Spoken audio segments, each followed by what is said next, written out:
عورت اگر مینسز میں ہوگی روزہ نہیں رکھنا ہے، عورت کو ابھی ڈلیوری ہوئی ہے اور عورت جو ہے وہ ابھی بلیڈنگ چل رہی ہے تو روزہ نہیں رکھنا ہے جتنے دنوں تک یہ ہوگا۔ اسی طرح سے عورت حالت حمل میں ہے، روزہ نہیں رکھنا ہے، رکھنا چاہے تو رکھ سکتی ہے، یہاں سے شریعت نے کنسیشن دے دی۔ اسی طرح سے عورت اگر بچے کو دودھ پلا رہی ہے تو اسلام نے روزہ، اور اگر کوئی مرد یا عورت بڑھاپے کی ایسی عمر کو پہنچ جائے، بڑھاپے کی ایسی عمر کو پہنچ جائے، اب وہ روزہ نہیں رکھ سکے گا اور آئندہ بھی نہیں رکھ پائے گا، اس کو ہر تھوڑی دیر بعد کچھ کھانے کی جائے تو اسلام اس کو روزہ بالکل ہی معاف کر دیتا ہے، اور معاف کرنے کے بعد کہا اب تم اتنا کرو، ایک روزے کے بدلے میں ایک فدیہ دے دینا، اور ایک فدیہ ہے ایک صدقہ فطر کے بغیر۔ قرآن نے جب روزے کا حکم دیا تو ساتھ میں اگر تم سفر میں ہو بعد میں رکھ لینا، اگر تم بیمار ہو بعد میں رکھ لینا۔ چنانچہ بیماری کی وجہ سے روزے چھوڑ سکتے ہیں، لیکن بیماری میں روزہ چھوڑنے کا فیصلہ کیسے ہوگا؟ ایسا نہ ہو کہ غلط فیصلہ ہو جائے۔ ہم روزہ رکھ سکتے تھے، اپنے آپ کو دھوکہ دیا، جناب میں بیمار ہوں، میں کہاں روزہ رکھ سکتا ہوں۔ بیماری کا فیصلہ کیسے ہوگا؟ آپ کا خود کا تجربہ بتا رہا ہو کہ میں نے جو ہی روزہ رکھا میری بیماری بڑھ گئی، تب آپ روزہ چھوڑ دیں گے۔ یا آپ کا معالج، آپ کا ڈاکٹر کہتا ہے کہ میں ذمہ داری نہیں لوں گا، آپ کو روزہ چھوڑ دینا چاہیے، لیکن اس ڈاکٹر کے لیے 3 شرطیں ہیں، ہر ڈاکٹر کے کہنے پر روزہ نہیں چھوڑ سکتے۔ سچا پکا مضبوط مسلمان وہ پہلے دیکھتا ہے کس ڈاکٹر کے کہنے پر مجھے روزہ چھوڑنے کی اسلام میں اجازت ہے، تو اس مسلمان کو یہاں سے اسلام کہے گا جس ڈاکٹر کے اندر 3 کوالٹیز ہوں گی، 3 خوبیاں ہوں گی، وہ ڈاکٹر جب آپ کو کہے گا کہ آپ روزہ چھوڑ دیں تب آپ چھوڑیں گے۔ کون سی؟ نمبر 1 ڈاکٹر مسلمان ہو، نمبر 2 یہ کہ دیندار ہو، نمبر 3 کہ ماہر ہو۔ یہ 3 باتیں جب جمع ہو جائیں گے پھر ڈاکٹر کہے گا آپ روزہ نہیں رکھیں گے تو میں بری ہو جاؤں گا، میں کہوں گا ڈاکٹر کے کندھے پر چڑھ گیا، وہ مجھے کہہ رہا ہے فرض ادا مت کرو، اب میرے ساتھ سے اتر جائے گا اس کے ساتھ پر، اب اس نے مجھے ٹھیک کہا یا غلط؟ ٹھیک۔ ہمارے اسلام میں بہت سارے مسائل ایسے ہی ہیں جن مسائل میں اسلام کہتا ہے ڈاکٹر جب کہے گا تو کر لینا، مگر ڈاکٹر کے اندر 3 کوالٹیز ہونی چاہیے، مسلمان ہونا چاہیے، ماہر ہونا چاہیے اور دیندار ہونا بھی ضروری ہے، کیونکہ اگر وہ خود دیندار نہیں ہوگا، مسلمان ہے، تو ہو سکتا ہے حرام کا حلال کرا دے گا، حرام کا حلال کرا دے گا۔ جیسے آج ڈاکٹر ذرا سا کچھ ہو گیا جناب کرسی پہ نماز پڑھو، ذرا سا کچھ ہو گیا جناب کرسی پہ نماز پڑھو، ذرا سا کچھ ہو گیا جناب ابھی نہیں کر سکتے، اور آلٹرنیٹو موجود ہوتا ہے، آلٹرنیٹو موجود ہے، پھر بھی مسلمان ماہر ڈاکٹر کہے گا یہ دوائی میں آپ کو استعمال کروں گا، اس میں الکوہل ہے، میں آلٹرنیٹو آپ کو دوائی دوں گا، اور جو دیندار نہیں ہوگا وہ کہے گا یہ کرو یا وہ کرو، تم سے ہی کا تھا، اس کے لیے تو برابر ہی ہے۔ تو مسلمان ماہر ڈاکٹر۔ رمضان کا نظام سارا بنا ہوا ہے، ترتیب ساری بنی ہوئی ہے، کس وقت تک کیا کرنا ہوگا، کہ جواب یہ ہے صبح سحری کے وقت تک آپ کھانے کھائیں گے، جو کچھ کھانا چاہتے ہو پینا چاہتے ہو کھا سکتے ہیں، پی سکتے ہیں وغیرہ، پھر پورے دن آپ کو کچھ نہیں کھانا ہے، اس پورے دن اپنے روزے کو بچانا ہے۔ البتہ روزے کے دوران سرما استعمال کر سکتے ہیں، عطر استعمال کر سکتے ہیں، غسل کر سکتے ہیں، غسل اگر بالفرض فرض ہو گیا تو کر سکتے ہیں۔ یہاں پر آ کر کے ایک مسئلہ بیچ میں اور میں بتاؤں گا اہمیت کے ساتھ، بڑے توجہ کے ساتھ سنیں۔ وہ میاں بیوی جن کا نکاح قریب میں ہوا ہو، جو ابھی جوانی ہی کی زندگی ہوں، اور جو ابھی آپس میں بہت زیادہ اٹیچ ہوں، ان میاں بیوی کے معاملات میں کبھی کبھی رمضان میں خطرناک غلطی ہو جاتی ہے، اور وہ یہ کہ روزے کی حالت میں اگر وہ ایک ہی بسترے پر رہے تو بعض دفعہ ان کا نفس ان کو کنٹرول نہیں رہنے دیتا، اور دن میں وہ آپس میں اپنے پرائیویٹ تعلقات قائم کریں گے، تو یہ بہت بڑا بلنڈر ہو گیا۔ میاں بیوی اگر دن میں آپس کے پرائیویٹ تعلقات انہوں نے قائم کیے اور آخری حد تک پہنچے، جو اس کی آخری منزل ہے وہاں تک پہنچے، تو اس کے نتیجے میں کیا ہوگا؟ ایک تو یہ روزہ ٹوٹ گیا، اور اس روزے کے بدلے میں ایک روزہ رکھنا پڑے گا، اور ساتھ میں 60 دن کے لگاتار روزے بھی رکھنے پڑیں گے، 60 دن کا روزے کا جرمانہ رکھنا ہوگا، اور اس میں کوئی کنسیشن نہیں ہے۔ جناب رسول اللہ صلی اللہ علیہ وسلم کی خدمت میں ایک صحابی آئے، کہنے لگے یا رسول اللہ ہلکت، یا رسول اللہ میں برباد ہو گیا۔ آپ نے فرمایا ماذا وقع، کیا بات ہو گئی؟ کہا وقعت علی امراتی فی رمضان، یا رسول اللہ میں اپنی بیوی پر گر پڑا رمضان میں، یعنی پرائیویٹ تعلقات ہو گئے۔ آپ نے ہم علیک صوم شہرین، 2 مہینے کے روزے رکھنے پڑیں گے۔ اس نے کہا حضرت میں تو ایک دن کنٹرول نہیں کر پایا، تو 2 مہینے کہاں کر پاؤں گا؟ یعنی گویا ان کی حالت یہ رہی ہوگی کہ وہ ہو سکتا ہے دن میں بھی رات میں بھی کئی مرتبہ شاید اپنے تعلقات قائم کرتے ہوں گے. انسان کی قسمیں الگ الگ اللہ نے بنائی ہیں. تو نے کہا حضرت میں تو ایک دن کنٹرول نہیں کر پایا تو 60 دن لگاتار کہاں رک سکوں گا.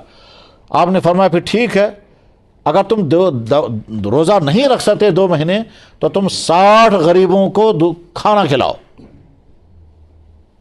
علیک اطعام 60 مسکینا، 60 غریبوں کو کھانا کھلاؤ. انہوں نے کہا حضرت غریبوں کو کھلانا ہے؟ آپ نے فرمایا ہاں. کہا مدینہ شہر میں مجھ سے بڑا غریبی کوئی نہیں ہے اور میرے پاس ہے ہی نہیں کچھ دینے کے لیے.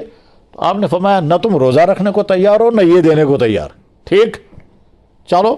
اب بیٹھا ہے وہ مایوس، اب کیا کروں گا. اتنے میں کوئی دوسرے صحابی آگے کھجوروں کا ٹوکرا لے کر، مگر ٹوکرا وہ چھوٹا والا نہیں، بڑا والا ٹوکرا. اس کو یہاں کشمیر کے دیہاتوں میں یٹ کہتے ہیں. خبر تو ایسا کنزبوز مت ٹھیک ہے، گریز والوں کو پتا ہوگا. یٹ جانتے ہو؟ ہاں وہ بڑا ٹوکرا ہوتا ہے. میں نے مدینہ طیبہ میں دیکھا، آج بھی ہوتا ہے وہاں. وہ حبشی عورتوں کے پاس میں نے وہ ڈیٹ دیکھی، میں نے بڑی توجہ کے ساتھ دیکھا. میں نے کہا ہاں یہ ہے وہ جس کا تذکرہ حدیثوں میں آتا ہے. تو ایک بڑا لمبا ٹوکرا پیچھے لٹکاتے ہیں گھاس واس کے لیے عورتیں. تو وہ بھر کر کے کوئی کھجوریں لے کر آیا حضور کی خدمت میں. تو آپ نے فرمایا صحابی کہ دیکھو اللہ نے تمہارے انتظام کر دیا، یہ سارا صدقہ کر دو، تقسیم کر دو اس جرم کے بدلے میں. انہوں نے کہا حضرت کس کو دینا ہے؟ فرمایا غریب. اس نے عرض کیا یا رسول اللہ اس پہاڑ سے اس پہاڑ تک مدینے کا یہ جتنا ایریا ہے، اس پورے ایریا میں مجھ سے زیادہ غریب ہے ہی نہیں کوئی. آپ نے فرمایا چلو تمہیں کو ہو گیا یہ، اور فرمایا مگر صرف تم کو، اس کے علاوہ اور کسی کو نہیں. یعنی اسپیشل کنسیشن اس کو دی گئی. تو مسئلہ کیا ہے؟ وہ میاں بیوی جو ابھی جوانی ہی کی زندگی میں ہوں اور جن کو کنٹرول نہ ہو اپنے اوپر، اگر وہ سحری کھانے کے بعد دن میں ایک ہی بسترے پر رہے تو خطرہ اس بات کا ہے کہ آپ کنٹرول نہیں کر پائیں گے اور آپ کو نفس جو ہے وہ بے قابو ہو کر کے آپ آخری تعلقات تک پہنچ جائیں گے. تو نتیجہ کیا ہوگا؟ نتیجہ یہ ہوگا کہ روزہ بھی ٹوٹ گیا اور اس کے بعد پھر یہ روزہ قضا کرنا پڑے گا اور ساتھ میں کفارے میں 2 مہینے کے لگاتار روزے رکھنے پڑیں گے. اور اگر شوہر نے زبردستی کی، بیوی منع کرتی رہی اور شوہر نے پھر بھی کیا تو شوہر پر کفارہ لازم ہوگا 2 مہینے کے روزے، اور قضا بھی لازم ہوگا 1 دن کی، اور بیوی کو صرف 1 دن کا روزہ لازم ہوگا، کفارہ لازم نہیں ہوگا. اور اگر بیوی نے بھی تسلیم کیا ہاں ٹھیک ہے، اور جیسے اس نے ویسے ہی اس نے بھی چاہتوں کے ساتھ اپنی ضرورت پوری کی، تو جناب آپ کو بھی 2 مہینے کے روزے رکھنے پڑیں گے اور آپ کو بھی دے 61 روزے مرد کے ذمہ، 61 روزے عورت کے ذمہ. اس لیے ایسے لوگوں کے لیے عافیت اس میں ہے کہ بس سحری کھانے کے بعد فجر کے بعد جب آپ کو سونا ہوگا تو الگ بستروں میں سو، بس یہ مسئلہ ختم ہو گیا. یہ تو بیچ میں مسئلہ آ گیا. اسلام نے جب اجازت دی ہے، کنسیشن دی ہے، تو انسان اسلام کنسیشن دیتا ہے. تو جیسا کہ میں نے ابھی مسئلہ بتایا، اس مسئلے کو میں پھر ریپیٹ کرتا ہوں، وہ بہت اہم مسئلہ ہے. ہماری خواتین، اللہ ان کے حال پر رحم فرمائے اور ان کو دنیا اور آخرت کی ساری نعمتوں سے نوازے. خواتین کا احسان مردوں پر زیادہ ہے، مردوں کا احسان خواتین پر کم ہے. ہر شوہر کو یہ سمجھنا چاہیے کہ میرا احسان میری بیوی پر ہے اور بیوی کا احسان مجھ پر ہے، مگر بیوی کے احسانات کی لسٹ زیادہ بڑی ہے، شوہر کے احسانات کی لسٹ کم ہے. وہ موضوع اس وقت نہیں ہے. ان احسانات میں سے پہلا احسان ہے بچہ پیدا کرنے کی ساری مصیبت یہی عورت برداشت کرتی ہے. پریگننسی کی مصیبت یہی عورت برداشت کرتی ہے. پریگننسی کے بعد بچہ پیدا کرنے کی مصیبت وہی برداشت کرتی ہے. پھر 2.5-3 سال تک بچے کو پالنے کی مصیبت وہی عورت برداشت کرتی ہے. اور ہم کہیں یا نہ کہیں، اس کو تو قرآن نے بیان فرمایا وَحَمْلُهُ وَفِصَالُهُ 30 شهرا. اس عورت کا اللہ تعالیٰ فرماتے ہیں اپنی ماں باپ کی خدمت، اور ساتھ میں فرمایا تمہاری ماں حمل اور پرورش میں جو مصیبت برداشت کرتی ہے اس کو ذہن میں رکھو. اس کا حوالہ قرآن میں بھی اللہ تعالیٰ دیتے ہیں. اور الگ ہماری عورتوں کے روزوں کے معاملے میں ایک مسئلہ بڑا گمبھیر اور بڑا اہم ہے، اور وہ یہ ہے کہ اگر فرض کرتے ہیں عورت اس سال نکاح ہوا، رمضان آ گیا، رمضان میں یہ حالت حمل میں تھی، تو اس کو عورت کو اجازت ہے روزہ چھوڑ دے. تو آج کا رمضان تو چلا گیا اس لیے کہ حمل تھا، اگلا سال رمضان گزر گیا اس لیے کہ بچے کو دودھ پلا رہی تھی، تیسرا رمضان آیا اس میں بچے کو دودھ پلا رہی تھی، تو 3 رمضان یہ ہو گئے. چوتھا رمضان آ گیا، اتفاق سے مثلا فرض کیجئے اس سال پھر حمل ٹھہر گیا اور اب چوتھا رمضان تھا، وہ حالت حمل میں ہے، تو یہ روزہ بھی چھوڑ دیا. پھر اس کے بعد اگلا رمضان آ گیا، اس میں بچے کو دودھ پلا رہی تھی دوسرے والے بچے کو، وہ رمضان بھی چھوٹ گیا۔ چھٹا رمضان آ گیا، اس میں بچے کو دودھ پلا رہے تھے، وہ رمضان بھی چھوٹ گیا اتفاق سے۔ اس کے بعد وہ رمضان جب آ گیا، اس کے بعد پھر حمل تھا، تیسرا حمل، اس میں پھر رمضان چھوٹ گیا، پھر بچے کو دودھ پلا رہے تھے، پھر رمضان چھوٹ گیا، پھر بچے کو دودھ پلاتے پھر رمضان چھوٹ گیا۔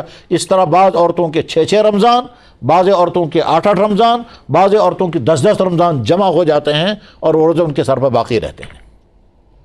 اور نہ علماء کو فکر ہے کہ اس مسئلے کو بیان کریں، نہ امام صاحبان اس مسئلے کو بیان کر پاتے ہیں، نہ شوہروں کو کبھی اس کی فکر رہی، نہ عورتوں کو کبھی خیال ہوا، اور اگر ہوتا ہوگا تو خیال ابھرا، سوچا، پھر وہیں چھوڑ دیا، اور اس طرح سے عورتوں کے ذمے نہ جانے کتنے کتنے رمضان کے روزے باقی ہیں۔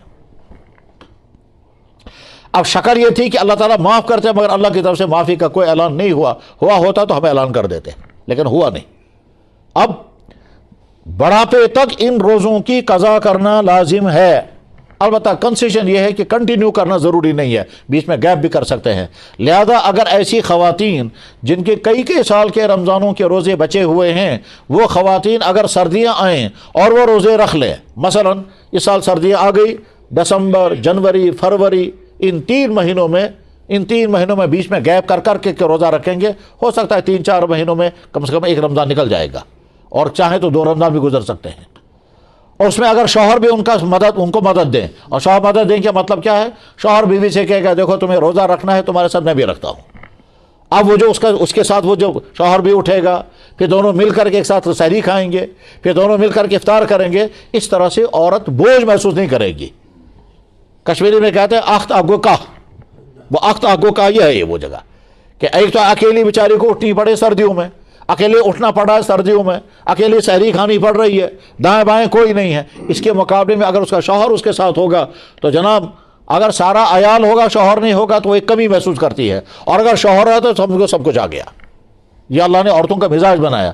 تو جب وہ عورت کے ساتھ اس کا شوہر بھی اس کو مدد دے گا، مدد اتنی دینی ہے کہ تم کو روزہ رکھنا ہے، چلو میں بھی تمہارے ساتھ روزہ رکھتا ہوں، اور اگر آپ نہیں رکھ پائیں گے تو چلو میں تمہارے ساتھ سحری میں اٹھتا ہوں، تمہارے ساتھ بیٹھ کر کے سحری کھاؤں گا، دن میں بھی پھر کھا لوں گا، شام کو افطار بھی تمہارے ساتھ کروں گا، تم کو کمپنی مل جائے گی اور اس سے تمہارے روزے پورے ہو جائیں گے۔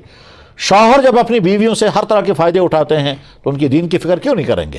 تو اس طرح سے وہ عورتیں، وہ خواتین جن کے کئی سال کے رمضان باقی ہیں، ان خواتین کو چاہیے کہ اپنے ان چھوٹے ہوئے روزوں کی فکر کریں، اور اگر نہیں روزے رکھ پائی یہاں تک کہ بڑھاپے کی وہ سرحد آ گئی، اب روزہ رکھ ہی نہیں سکتی ہیں، تو پھر تو اتنے سارے روزوں کا کفارہ دینا پڑے گا، اور کفارہ نہیں، فدیہ دینا پڑے گا۔ فدیہ کا مطلب 1 روزے کے بدلے میں پیسہ، 1 روزے کے بدلے میں پیسہ، اور وہ کتنا پیسہ ہے؟ 1 روزے کے بدلے میں 1 صدقہ فطر۔ وہ بوڑھے انسان، مرد ہوں یا عورت، جو بڑھاپے میں اس عمر کو پہنچ گئے کہ اب وہ روزہ نہیں رکھ سکتے، اور امید بھی نہیں ہے وہ روزہ رکھ پائیں گے، اور آئندہ صحت بھی واپس آئے گی نہیں ایسی کہ وہ روزہ رکھنے کے قابل ہو جائیں، ان انسانوں کو پورے مہینے کا فدیہ ادا کرنا ہوتا ہے۔ اور فدیہ کم سے کم جو صدقہ فطر ہے وہ 60-70 روپے بنتا ہے تقریباً۔ آج ابھی حساب ہوا نہیں ہے، ابھی رمضان میں سارے علماء مل کر کے فیصلہ کریں گے کہ صدقہ فطر کم سے کم تعداد کتنی ہے، وہ صدقہ فطر۔ ویسے اسی شہر میں ہمارے جاننے والے بہت اچھے ہمارے بھائی ہیں، اللہ تعالیٰ ہر طرح سے ان کو خوش رکھے، تو انہوں نے مجھ سے کہا کہ ہماری والدہ روزہ نہیں رکھ پائیں گی، وہ کئی بیماریوں میں ہیں اور بڑھاپے میں ہیں، تو ان کا صدقہ فطر بتا دیجئے کتنا، فدیہ کتنا دینا ہے۔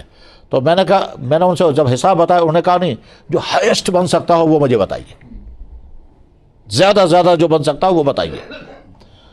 تو میں نے حساب جب کیا تو کم سے کم جب بنا تھا اس وقت، کم سے کم جو اس وقت بنا تھا وہ بنا تھا 1,500 روپیہ اس وقت، یہ 2 سال پہلے کی بات ہے، ابھی زندہ ہے وہ بھی زندہ، ان کی والدہ بھی زندہ ہے۔